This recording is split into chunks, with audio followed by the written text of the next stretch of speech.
台语字真趣味，乡亲啊，原来藏蛤台语安尼写，藏蛤，藏蛤就是粽叶。要白粽要包粽子，就要用藏蛤。藏蛤一般是用麻竹的竹叶，或者是贵竹的笋蛤。这个贵竹的笋蛤，若甲点开，除了会当来白粽，嘛会当用来做鸡梨啊。原来哦，鸡梨啊。道理，嘛会当用贵竹仔的笋蛤来做哦。若这个笋蛤的华语就是竹托。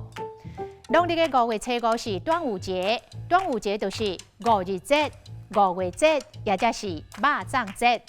甲农历过年、甲中秋节合称为民间的3大传统节日。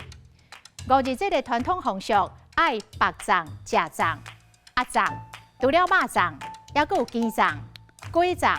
甲菜粽，5日节的风俗除了食粽，嘛有爬龙船比赛，还有一寡人家会插香草、啉上红酒、挂钟馗的香来渡这辟邪。另外有一句俗语：无食5日节粽，破喉唔甘放。意思是5日节进前，天气虽然真热，但是也是有可能会反冷，所以寒天的衫裤也是袂当收起来。今仔日的台语字藏蛤实在真趣味。